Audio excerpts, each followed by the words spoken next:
After being reborn, I deliberately avoided all contact with Ji Yanli. When he was bullied by dandies at the academy, I didn't step forward to stop them. When he topped the imperial examinations and paraded through the streets on horseback as the new Zhuangyuan, I declined my girlfriend's invitation to watch the spectacle, choosing instead to stay home and embroider. When he took his widowed sister-in-law to a banquet and was mocked for it, I made no move to defend them. In my past life, he handed over my only child to be raised by that widowed sister-in-law of his. From then on, the boy refused to call me mother, addressing me coldly by my full name, Song Ningwen. When he grew up, he even lectured me on being virtuous and polite, urging me to let Ji Yanli take 2 wives to continue both his own and his late brother's family lines. But I never expected that, just like in my past life, Ji Yanli would reject all the highborn families trying to marry their daughters to him right after his triumph in the exams, and then come to my family to propose marriage. At that moment, it hit me like a bolt of lightning. Ji Yanli must have been reborn too.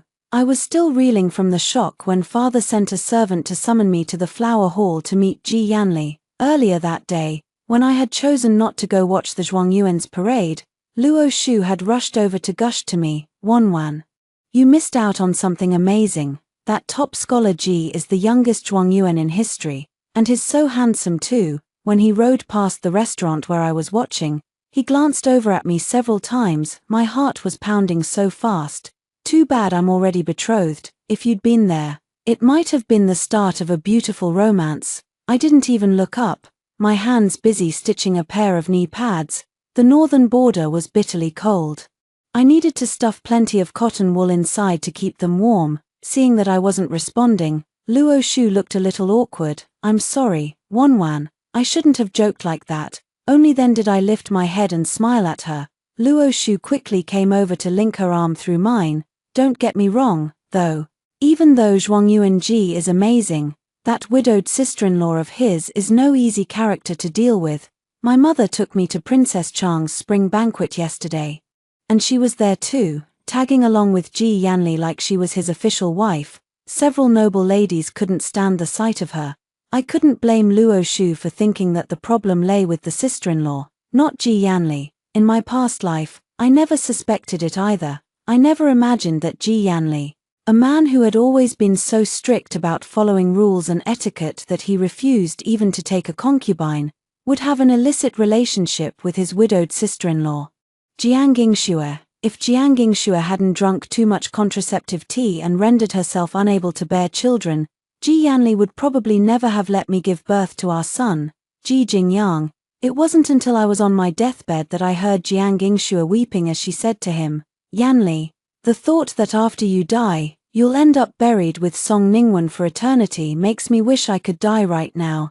Ji Yanli's voice sounded strained as he replied, "The joint burial tomb I built with her is just for show. When the time comes, I'll tell Jingyang to bury me with you instead." Even Ji Jingyang, the son I had carried for 10 months and given birth to after a difficult labor, was quick to chime in, eager to please. "Mother, how can you doubt me? When father passes away, I'll go to the mass grave and dig up a random corpse to bury with Song Ningwen."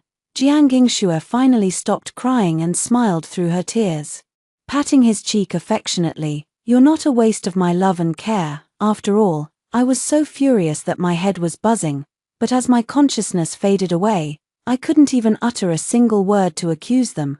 I had been married to Ji Yanli for an entire lifetime. We'd had our share of quarrels and disagreements, but on the whole, we'd treated each other with respect and affection. I had originally only resented him for being so obsessed with ensuring his late brother's line didn't die out that he wanted to adopt our son to his sister-in-law, a decision that had broken my heart when Jingyang turned against me. But I never thought that he and Jiang Yingxue had been carrying on behind my back all along. I, his legal wife, was nothing more than a pretty decoration he put on display for the world to see. For an entire lifetime, he and Jiang Yingxue had made me their fool. And now he was here, proposing to me again. No doubt he'd looked around and decided that I was still the easiest to deceive.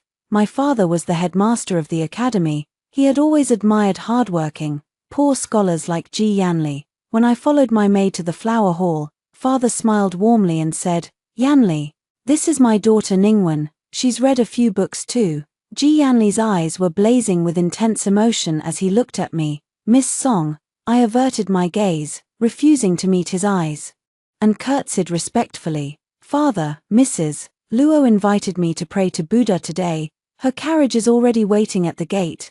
Mrs. Luo was my mother's closest friend from her maiden days. She had married far away to the northern border. She had only returned to the capital recently to handle her daughter Luo Shu's marriage arrangements. Her husband was General Luo, a trusted confidant of the emperor. Everyone in the capital gave her face, as expected. Father didn't press me further when he heard that. I accompanied Mrs. Luo to Dazhao Temple and lit an eternal lamp for my late mother. Mrs. Luo looked at me, her eyes growing red with emotion. Wanwan, even though your mother is no longer with us, I still remember the betrothal we agreed on when we were girls, to marry our children to each other. If you don't mind the bitter cold of the northern border, I'll ask the general to go to the Song mansion to propose marriage next month when he returns to the capital to report on his duties. From now on, I'll treat you like my own daughter. I took a pair of thick, padded knee pads out of the satchel I was carrying. Before mother passed away, she told me about this betrothal too. I'm deeply grateful that you and brother Luo don't look down on me. Of course I'm willing to go to the northern border. I sewed these knee pads myself, please pass them on to him. Aunt Luo. Mrs. Luo was overjoyed. I knew you were a thoughtful girl. The northern border is sparsely populated, and the Luo family has never believed in taking concubines. My Xiao may not be fond of reading, but he understands that a virtuous wife brings fewer troubles and a harmonious family leads to prosperity. He'll never treat you badly. I smiled softly, pressing my lips together. In my past life, Mrs. Luo had said exactly the same thing to me here, at this very spot, when she brought up the betrothal. But back then, my heart was filled only with thoughts of Ji Yanli. Just a few days earlier, in fact, I had thrown a sachet I'd embroidered myself down to him as he rode past the restaurant during the Zhuangyuan parade right in front of Luo Shu. Ji Yanli had caught the sachet and looked up at me with a smile, his eyes saying clearly, Wanwan, wait for me to propose. So when Mrs. Luo offered me this kind gesture, I had only blushed and said, marriage is a major decision. It's up to my father to decide. By the time General Luo returned to the capital to propose, father had already accepted Ji Yanli's marriage offer. Though Mrs. Luo was slightly disappointed, she still added a generous dowry to my wedding gifts and even recognized me as her goddaughter. Wanwan, your godmother has to go back to the northern border now. From now on, Luo Xiao is your elder brother. If you ever suffer any grievances, just send a letter north, I'll be there for you. I had been deeply touched and filled with guilt by her kindness. Later, when the northern border was invaded by foreign enemies and the war dragged on for years, the imperial treasury became strained. I had taken the lead by donating half of my dowry to fund the border troops. This small act of patriotism had made Ji Yanli so angry that he'd refused to speak to me for an entire month. But now that I had been given a second chance at life, I didn't want to let Mrs. Luo's kindness go to waste again. We had just finished talking when Luo Shu returned from watching the eminent monk perform the religious ceremony in the front hall. She held up the prayer beads in her hand excitedly. These were blessed personally by the eminent monk. They'll definitely ensure a happy marriage for me in the future. Wanwan, you should go get a pair too. Who knows, maybe it'll bring you good luck in love. Luo Shu had grown up in the northern border all her life, unlike the young ladies in the capital. She talked about her betrothal without the slightest trace of shyness or hesitation. Mrs. Luo laughed and pretended to scold her, then turned to me with an encouraging smile. Shua may be a little reckless, but she's right. It's not every day you get a chance to receive blessings from such a revered monk. Wanwan, you should go get a pair too. After everything I'd been through in my past life, I no longer held any hopes for a happy marriage. As long as Luo Xiao treated me with the respect due to a legal wife, I would do my best to be a good wife to him, bear him children, manage the household, and stand by his side. But then I thought of how he had later sacrificed his life defending the northern border in the Great War. Under Mrs. Luo's hopeful gaze, I stood up, resolved to go to the eminent monk and ask for a peace talisman for Luo Xiao. A brave young general who defended his country deserved to live a long and healthy life. But halfway there, I ran into Ji Yanli. He was wearing a long robe of moon-white silk, looking as elegant and refined as an orchid or a jade tree. No wonder he was the Zhuangyuan that all the young ladies in the capital had thrown fruit at during his parade. But the moment I thought about his sordid affair with Jiang Yingxue, my stomach churned with disgust. As if he hadn't noticed the coldness on my face, Ji Yanli stepped forward and blocked my path. Miss Song. I accompanied my sister-in-law here to pray to Buddha, but the temple is already full, and there are no more private meditation rooms available. Would you be so kind as to take my sister-in-law to Mrs. Luo's private room to rest for a while? No, I refused without a moment's hesitation, my voice cold as ice. To my surprise, Ji Yanli looked overjoyed, as if he'd just heard the best news in the world. A flicker of unease crossed my heart. I turned sideways and walked around him, determined to get away, but I had only taken a few steps when I heard him call out again, his voice soft and intimate. Ching-ching. My footsteps froze. That was the pet name Ji Yanli had given me after we got married in my past life. He really had been reborn too, seeing me come to a halt. Ji Yanli's voice brimmed with excitement. I knew it, you're back too. Ching-ching. Father-in-law said he'd ask for your opinion. Once you nod, we can be together again. I turned around, fixing him with a glare tinged with faint anger. Prior to today, we were strangers. Please show some decorum, Lord Ji. A flicker of confusion crossed Ji Yanli's face. After a moment of silence, he shook his head and broke into a confident smile. You can't fool me. You've always been gentle and kind, treating my sister-in-law with the utmost respect. If it weren't for what happened later, if I hadn't insisted on adopting Jingyang to my sister-in-law, you wouldn't have held this grudge against me. Don't worry, this time, I'll keep Jingyang by your side. You'll raise him yourself, personally. Seeing that I still didn't utter a word, Ji Yanli paused, his tone softening even further. My sister-in-law didn't actually come today. I just said that to test you. I froze in place. The man standing before me seemed like a completely different person. In my past life, when I'd cried to him about how Ji Jingyang refused to call me mother and addressed me coldly by my full name Song Ningwen, he hadn't spoken to me like this at all. Back then, he'd worn an impatient scowl. I told you we should adopt Jingyang to my sister-in-law, but you insisted on refusing. Now that he doesn't recognize you as his mother, what's the point of clinging to him? I opened my mouth to speak, but was so choked up that no words came out. Ji Jingyang had barely turned 1 month old when he'd used the excuse of letting me rest well to carry the baby off to Jiang Yingshue's room. If Jiang Yingxue hadn't been stirring up trouble behind my back, how could Ji Jingyang have refused to call me mother? Later on, Ji Jingyang even tried to persuade me. Uncle has no heirs. If you won't let me be adopted by him, then let father take 2 wives to continue both family lines, marry aunt, please. At the time, I still didn't know about their illicit relationship, let alone that I would never be able to have another child. After thinking it over repeatedly, I finally agreed to the adoption. It wasn't until I was on my deathbed that I found out Jiang Yingxue had long ago bribed the servants to slip sterilization drugs into my food and drink every day.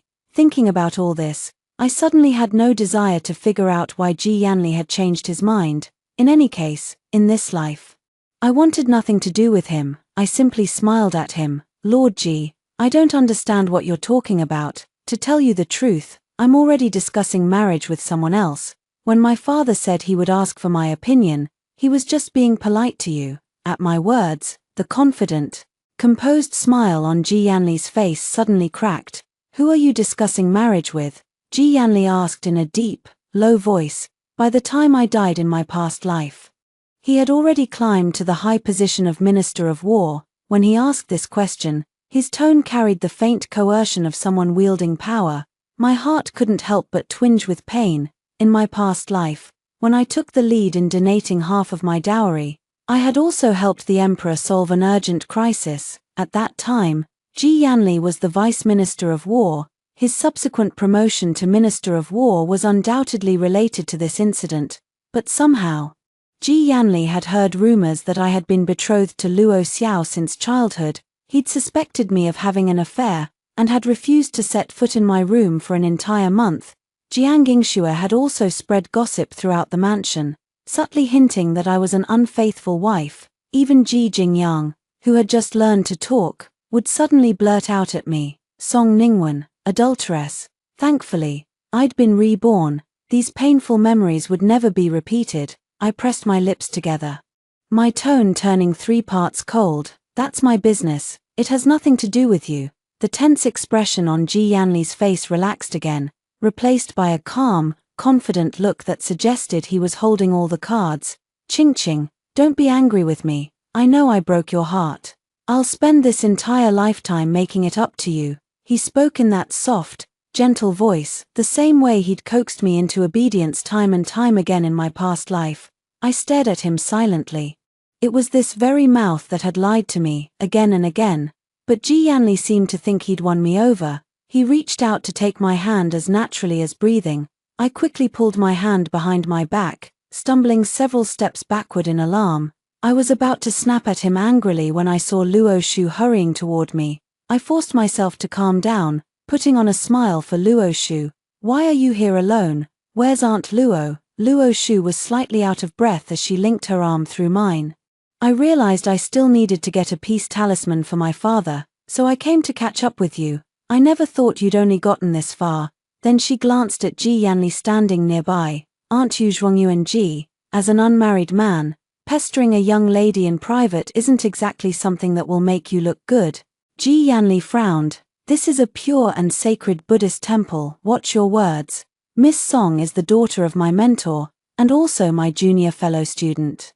We just happened to run into each other and exchanged a few greetings. What's wrong with that?" Luo Shu snorted coldly and pulled me away. Afraid she'd ask what Ji Yanli and I had been talking about, I quickly changed the subject. "You're only getting a talisman for your father. What about your brother?" Luo Shu shot me a teasing glance. "Isn't that what you're here for?" Her look made my face turn bright red. I asked in a voice as soft as a mosquito's buzz, "Did Aunt Luo tell you everything?" Luo Shu pretended to scowl. "You're such a sneak, Song Ningwen, keeping such a big secret from me." Then she saw the guilty look on my face and burst out laughing. All right, my brother's an ice block. It's not easy for him to find a wife. I can't scare you away. Especially not with a certain Zhuangyuan Ji eyeing you like a hungry tiger waiting to pounce." My heart skipped a beat. I glared at her, feigning anger. "Stop talking nonsense." Luo Shu pouted. "The way Zhuangyuan Ji looks at you is totally not normal. No wonder he turned down Prime Minister Ma's marriage proposal the other day. He's been pining after my future sister-in-law this whole time." Thankfully, Luo Shu hadn't been reborn. I let out a quiet sigh of relief, my tone lightening up. "Now that I've agreed to Aunt Luo, I won't have any other thoughts. Stop making things up." Luo Shu smiled and rolled her eyes at me. "I don't care, until my brother comes to the capital. I'm going to guard you like a hawk." We chatted and laughed as we walked away. We didn't see Ji Yanli standing there rooted to the spot, his face as dark as storm clouds. Luo Shu led me to the meditation room where the eminent monk was resting. She had no trouble getting the peace talisman she'd prayed for her father. But when it was my turn, the monk studied my face carefully, falling into a long silence. Just as I was about to lose my patience, he finally spoke up. "Would the female benefactor be willing to share your birth date with this humble monk?" My heart skipped a beat. After hesitating for a moment, I decided I didn't dare lie to such a revered monk. After learning my birth date, he closed his eyes and fell silent again for an even longer time. The air was filled with the calming scent of sandalwood incense, but my heart was pounding faster and faster. Could there be something wrong with my marriage to Luo Xiao? Or had the monk seen through me, realized that I was a reborn soul, an anomaly? Very well, the monk sighed, breaking through my chaotic thoughts. "A blessed woman shall not enter a household without fortune. Benefactor, you may go now." I was still in a daze when a young novice monk led me out of the meditation room. The monk had given me the peace talisman, but he refused to explain what he'd meant by a household without fortune. Had he been referring to the Luo family, or the Ji family?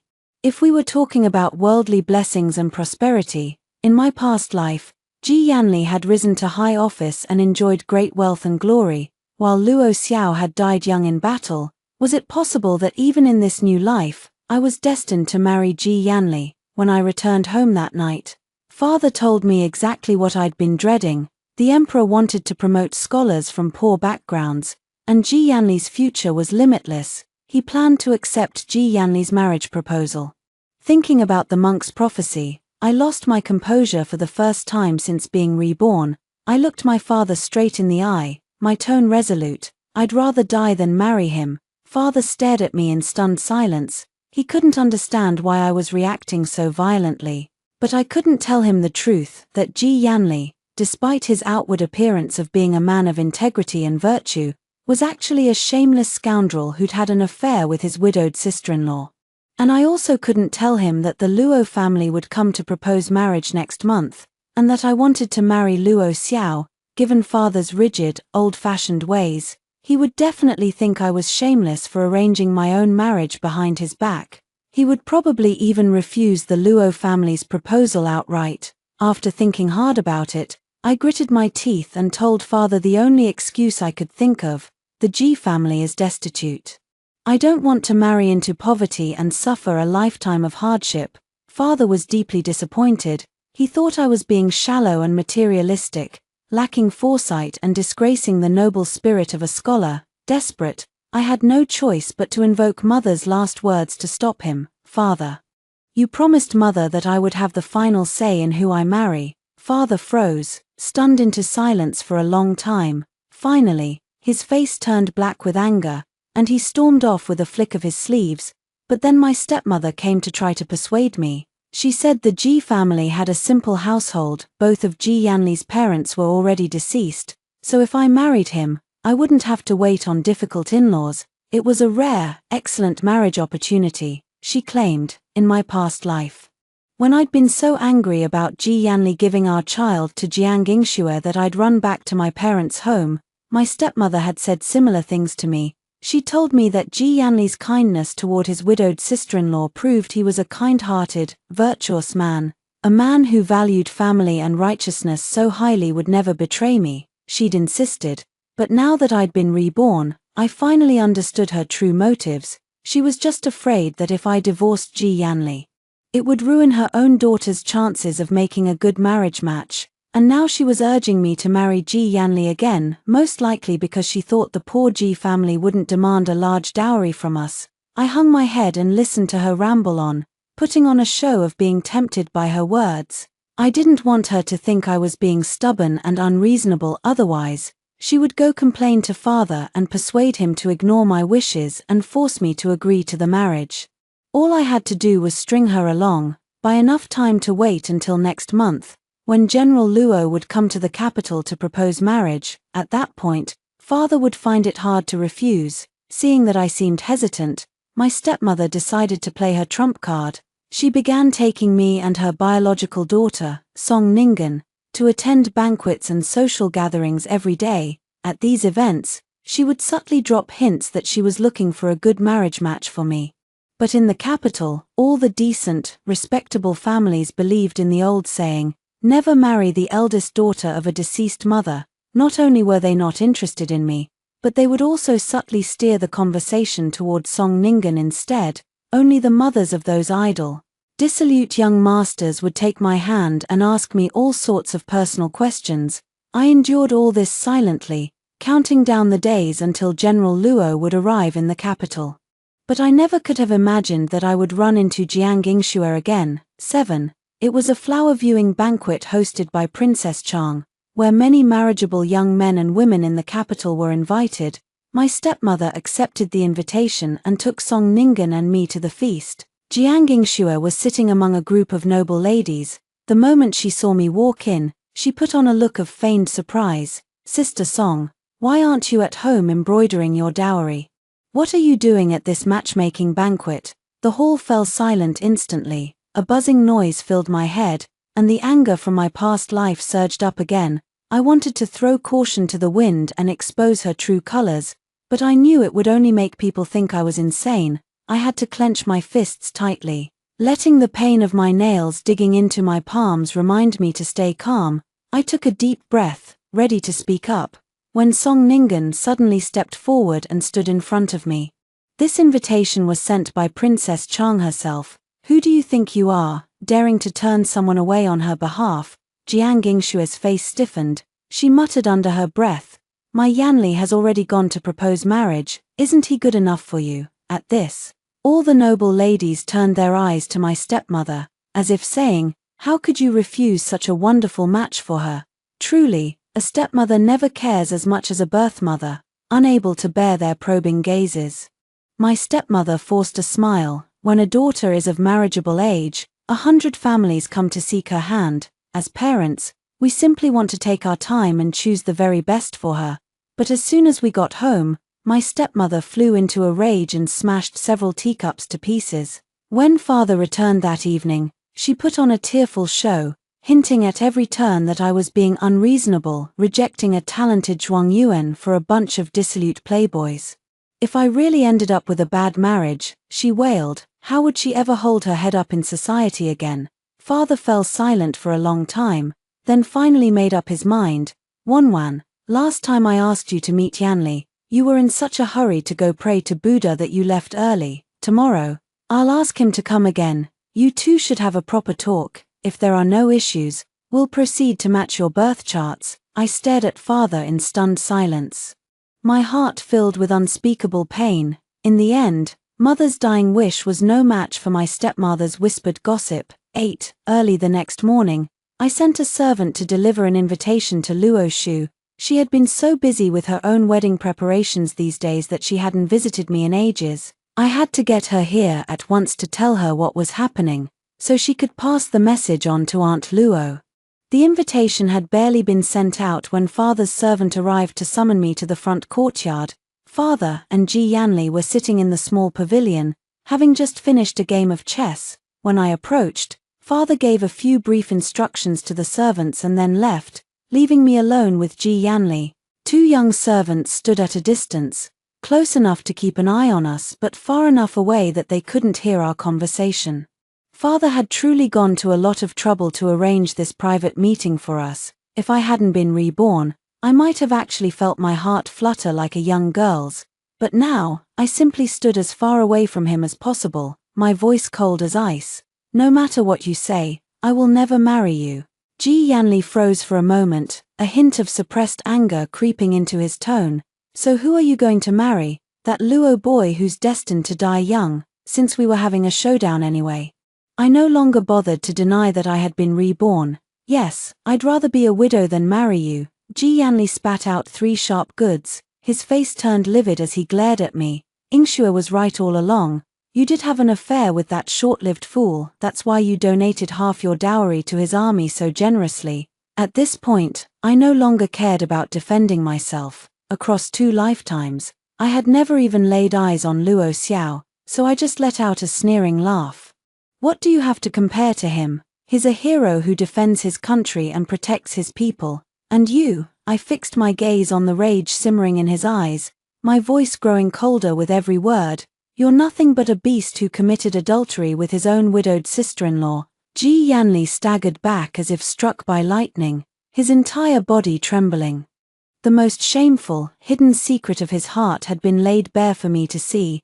Panic and shame flooded his eyes. After a long while, he finally managed to speak, his voice strained and hoarse. It's not what you think. I stared at him coldly, giving him no room to evade the truth. You go around mouthing empty words about honoring your late brother and taking care of his widow. If your brother knew you've been taking care of his wife in your bed, do you think he'd ever be able to rest in peace in the afterlife? But I suppose you don't care about that, Lord Ji, not when you're already planning to be buried with your widowed sister-in-law. In the underworld, you 2 brothers can even fight over her again. How romantic. In my past life, I had always clung to my upbringing and good manners. Even when Jiang Yingxue had driven me to tears, I could never bring myself to say a single cruel word to her face. Now, saying all these harsh truths out loud felt incredibly liberating. But Ji Yanli was clutching the edge of the table, his legs shaking so badly he could barely stand. He opened his mouth several times, trying to speak, but no words came out. Suddenly, I felt a wave of profound boredom wash over me. This man was nothing but a hollow shell, beautiful on the outside, rotten to the core on the inside. I had fought so hard to get a second chance at life. I refused to waste another moment of it on him and Jiang Yingxue. Let the resentment and hatred end here and now. Ji Yanli, I called out to him, my voice calm and steady. His head shot up, a flicker of hope igniting in his eyes as he looked at me. If you have even an ounce of conscience left in that cold heart of yours, let us go our separate ways in this life. Let us both find our own peace. The light in Ji Yanli's eyes dimmed. Ching, I can't do that. I owe you everything from our past life. I'll spend this entire lifetime making it up to you. He turned to leave, his shoulders slumping with a quiet loneliness, but his voice was filled with unshakable resolve. I will marry you, Ching, no matter what it takes. 9. The look in Ji Yanli's eyes as he left was so obsessive, so unhinged, it sent a chill down my spine. I couldn't understand it, and it filled me with a deep sense of unease. In my past life, he had never cared about me this much. So why, this time around, was he so determined to make me his wife, his pretty, meaningless decoration? He said he owed me, but I didn't believe for a second that he had truly repented. Lost in these thoughts, I walked back to my room, only to be overjoyed to find Luo Shu already waiting for me inside. I had just been thinking that if Ji Yanli was going to be this stubborn, and if Luo Shu hadn't come today, I would have had no choice but to go to father and threaten to take my own life, anything to buy a little more time. Thankfully, the Luo family never let me down. I told her everything that had happened, from start to finish, then I took her hands in mine, my voice earnest and sincere. I have no more shame left to hide. Please ask Aunt Luo to come to my house as soon as possible to bring up the childhood betrothal we had arranged. Luo Shu laughed and pinched my cheek playfully. You were always destined to be my sister-in-law. My father's personal guards arrived last night with a message. He'll be home tonight. I let out a long, relieved breath. Thank goodness. Luo Shu pointed to her own nose, pretending to be offended. You should be thanking me. I left my mother all alone to handle the preparations for my father's homecoming, just to rush over here to see my future sister-in-law. We burst into laughter, the tension in the air finally lifting. Outside the window, the sky had cleared after the rain, the sun shining brightly once more. I knew, deep in my heart, that this life would be different. I would never repeat the mistakes of my past. 10. It wasn't long before I became officially betrothed to Luo Xiao. Aunt Luo handled everything with remarkable grace and efficiency. She not only sent General Luo to come to the Song Mansion in person, accompanied by Luo Xiao himself, to formally propose marriage. She also invited Princess Chang to act as our official matchmaker. Coupled with the Luo family's long-standing reputation for loyalty and integrity in the imperial court, father was absolutely delighted, agreeing to the marriage without a moment's hesitation. Although my stepmother was a little sore about having to prepare a generous dowry for me, she quickly consoled herself with the thought that my marriage to the prestigious Luo family would also improve her own daughter Song Ningguan's marriage prospects. In the end, she threw herself into helping with the wedding preparations with great enthusiasm. Aunt Luo then invited me to stay at Dazhao Temple for a few days, partly to hold a Buddhist ceremony for my mother, to tell her the good news of my upcoming marriage, and partly to give Luo Xiao and me a chance to get to know each other better. Luo Xiao was nothing like Ji Yanli. He always dressed in a simple black robe, his sword-like eyebrows framing a pair of bright, starry eyes. His features were sharp and angular, and every movement he made exuded a quiet, confident heroism. He seemed cold and aloof on the surface, but he was actually incredibly thoughtful and attentive. I often caught him stealing glances at me, his ears turning bright red whenever our eyes met. I had thought my heart was as calm and still as an ancient well, that my feelings for the young general would be nothing more than sisterly affection and respect, but whenever I met his warm, dark gaze, my heart would flutter uncontrollably, skipping beats like a nervous schoolgirl's. The days at Dazhao Temple passed in a peaceful, happy blur, and soon it was time for me to leave. As the Luo family were the military commanders of the northern border, they had heavy responsibilities and couldn't stay in the capital for long, so we decided to proceed with the wedding as quickly as possible. As soon as we left the temple, Aunt Luo would begin making the final arrangements. But I couldn't stop thinking about Luo Xiao's tragic fate in my past life, how he would die on the battlefield defending his country. So I decided to visit the eminent monk one last time, to ask him if there was any way to change his destiny. If I could be reborn, then why couldn't Luo Xiao be granted a long and prosperous life? The monk closed his eyes and fell into a long meditation. When he finally spoke, he only gave me 8 words. Karma has been settled, there is no need for worry. My heart leaped with excitement. I pressed him eagerly. Does that mean young General Luo's fate has been changed, that he will live a long life now? But the monk refused to say anything more, simply waving his hand to signal a young novice to show me out. Uneasy and anxious, I walked out of the meditation room. I had just bid farewell to the novice and stepped onto the path when my heart suddenly began to pound violently. A sense of impending danger washing over me. Before I could react, a powerful hand reached out from the shadows and dragged me roughly into the abandoned back hall where temple supplies were stored. 11. The heavy wooden door slammed shut behind us with a loud bang.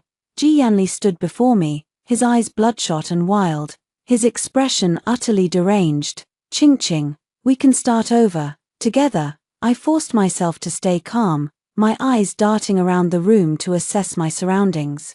In the center of the empty hall, a bizarre, glowing array had been drawn on the floor, its symbols unfamiliar and ominous. A wave of terror washed over me. I stared at Ji Yanli in disbelief. Have you completely lost your mind? You have a brilliant future ahead of you. You'll rise to the highest ranks of government. You'll have wealth and glory beyond your wildest dreams. Countless noble ladies in the capital would kill to marry you. Why are you so determined to drag me down with you into death? You don't even have an heir yet. If you die now, your family line will end with you.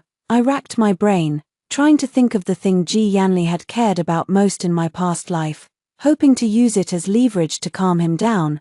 But Ji Yanli only tightened his grip on my wrists, his fingers digging into my flesh painfully. No, this isn't how it's supposed to be. I need to start over, with you. He began dragging me toward the center of the glowing array, step by step.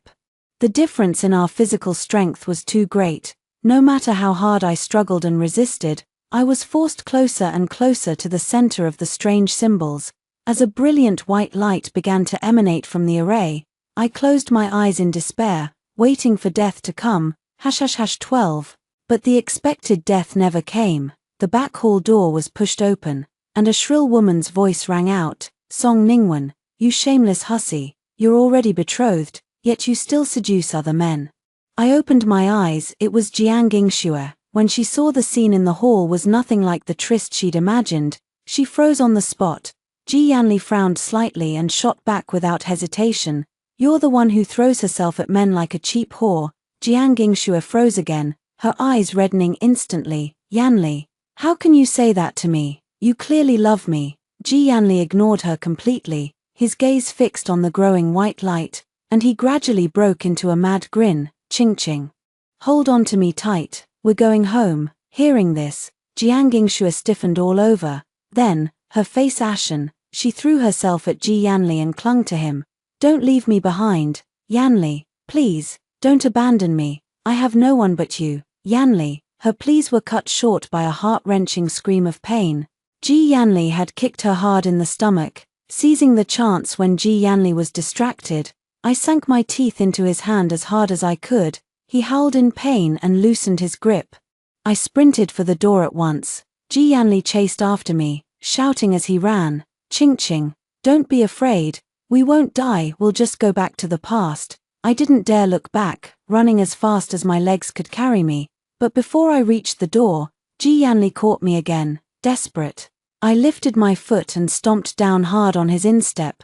This time, he gritted his teeth against the pain, holding me in an iron grip that wouldn't let go. Just as I was about to give up all hope, a cold, sharp male voice thundered from outside the door, infused with inner strength that made it sound incredibly authoritative. Let her go. I looked up and saw Luo Xiao standing there, clad in black armor with a sword hanging at his waist. He looked like a god descending from the heavens, majestic and imposing.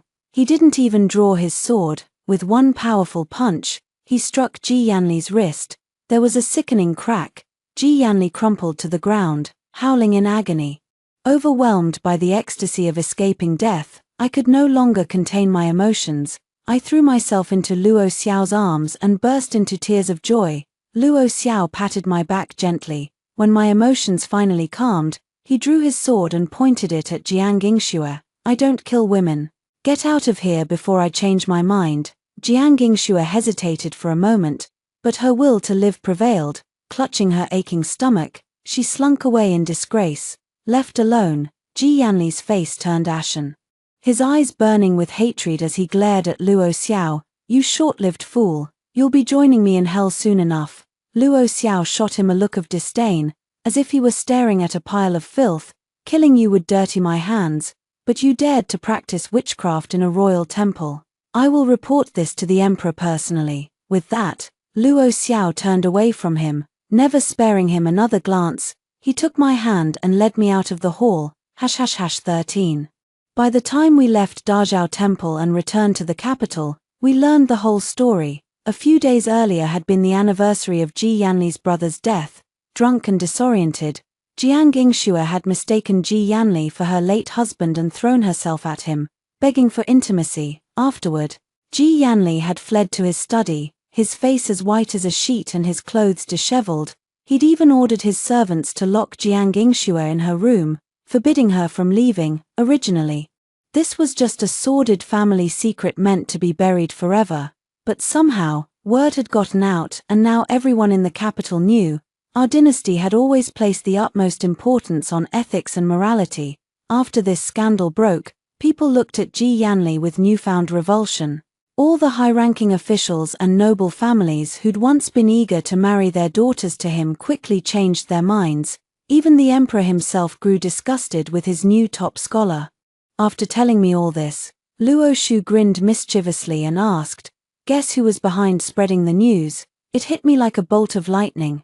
"It was you." Luo Shu laughed and waved her hand modestly. "And my brother too." I stared at her in surprise. I'd never imagined that the seemingly cold and aloof Luo Xiao would resort to such tactics. Luo Shu seemed to read the confusion on my face and explained, "After I told my brother about how Ji Yanli had been pestering you non-stop, he was worried that Ji Yanli might stir up trouble and ruin your mood, so he sent 2 spies to keep an eye on the Ji mansion. He planned to recall them only after we'd successfully held your wedding and you'd left for the northern border. Who knew we'd get lucky?" The spies overheard the whole sordid story. When my brother heard their report, he just frowned. But I wasn't about to let that slide. How dare that scum set his sights on my future sister-in-law? I immediately spent a little money and had the story spread all over the capital. I grasped Luo Shu's hand tightly, my voice filled with gratitude. Words can't express how thankful I am. I was no saint who believed in turning the other cheek. Although I'd already decided to let go of the past, it felt incredibly satisfying to get my revenge. #14. After our wedding, I left the capital with General Luo's family to travel to the northern border. Luo Xiao may have seemed cold and unapproachable on the outside, but in the privacy of our bedchamber, he was as passionate as fire. And just as she'd promised, Aunt Luo doted on me as if I were her second daughter. Luo Shu, we'd only traveled halfway when we received news from the capital. Ji Yanli's crime of practicing witchcraft in the royal temple had been proven beyond a shadow of a doubt. He'd been thrown into prison and sentenced to death by beheading in the autumn.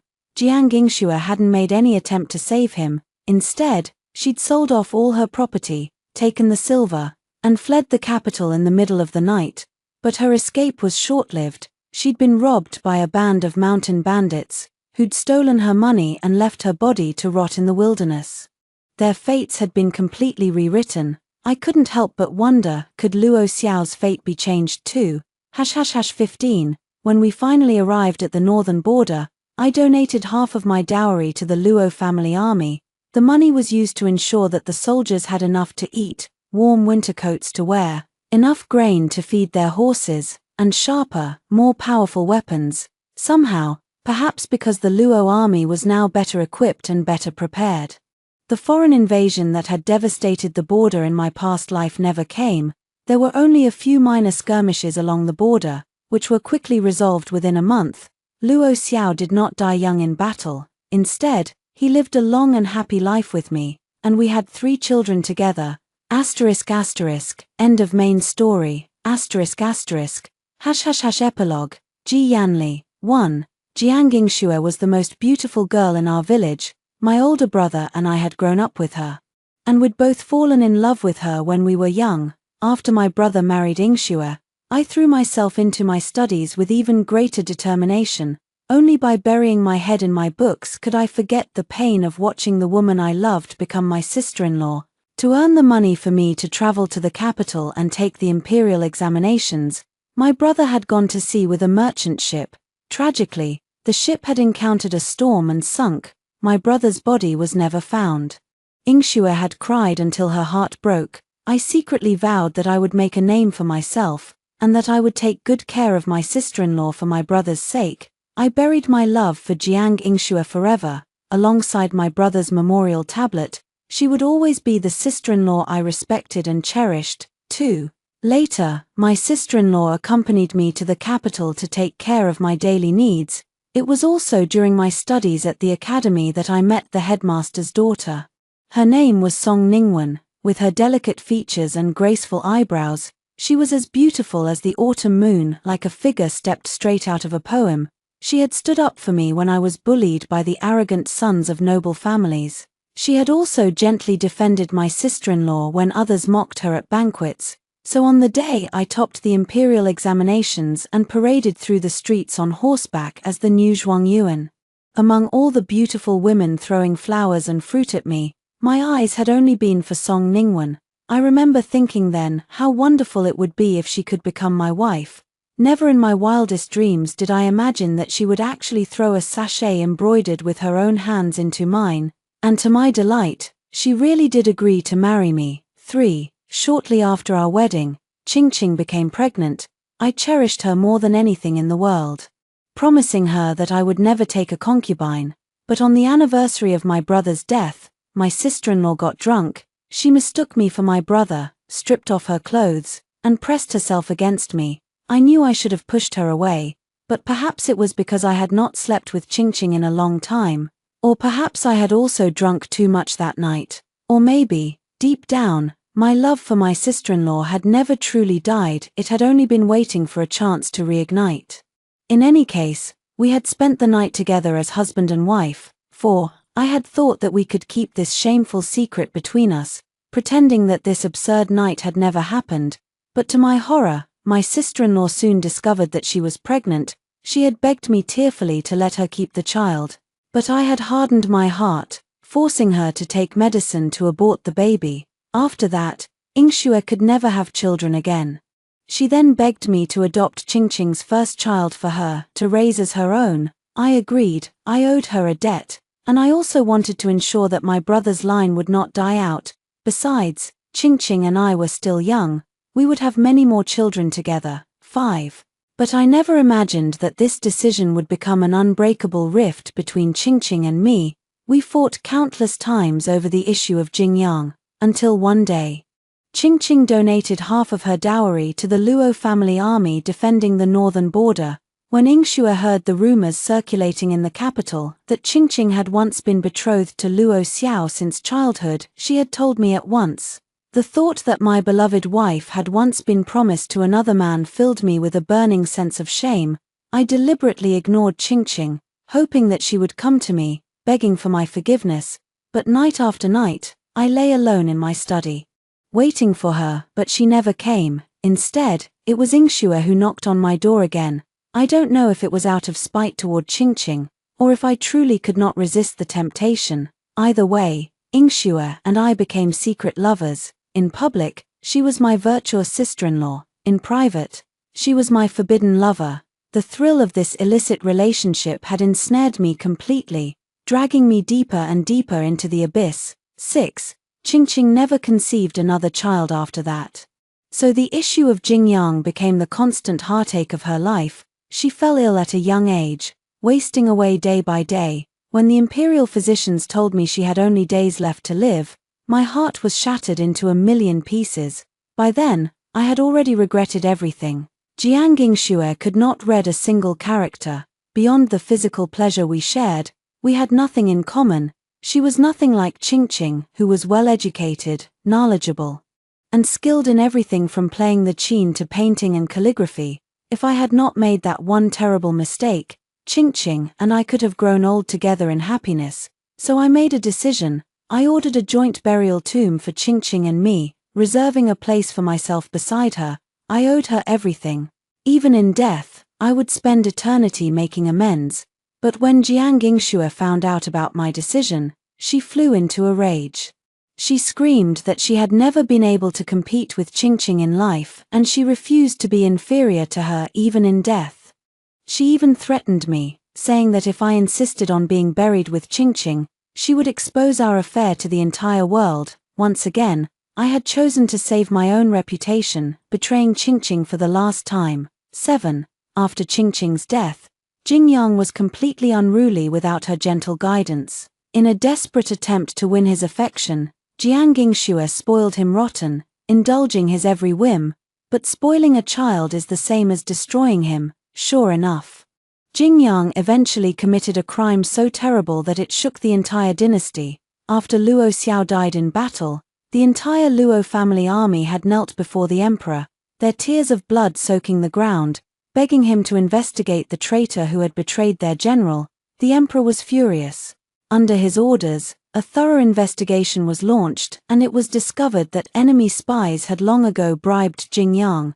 They had tricked him into stealing documents from my study, making rubbings of everything he could find. Among those documents was the top-secret defense layout of the Northern Border Army. When I heard the news, I vomited a mouthful of blood. Everything was over. Jingyang was publicly executed by Linkai, a slow and painful death by 1,000 cuts. Jiang Yingxue was stripped of her status and reduced to the lowest form of slavery. Only I was spared. The emperor, remembering all the dirty deeds I had done for him over the years, had a death row prisoner who looked similar to me executed in my place. I changed my name, shaved my head, and became a monk at Dazhao Temple. I studied under an eminent monk, hoping that the teachings of Buddhism would ease the endless pain in my heart. I thought that this was how I would spend the rest of my life, trapped in a cycle of regret and suffering, until one day, I found an ancient secret technique hidden in a dusty old scripture in the temple library. It was a spell that could turn back time, allowing a person to return to a specific moment in the past. My heart, which had long been dead, suddenly began to beat again.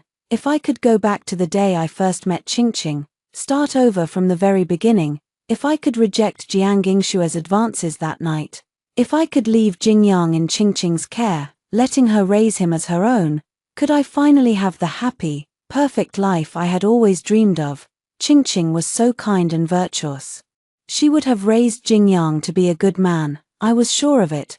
But when my master found out about my plan, he locked me in solitary confinement for a month. He warned me that this was a forbidden technique of Buddhism, and that casting it would require a terrible price. But I could not resist the temptation of a second chance. I secretly performed the forbidden ritual behind my master's back. I traded my next life, condemning myself to be reborn as an animal, for the chance to turn back time. On that day, I held Qingqing's bones in my arms and stepped into the center of the array. A brilliant white light filled the sky. My wish had finally come true. Qingqing, I'm coming for you. In this life, I, Ji Yanli, will never let you down.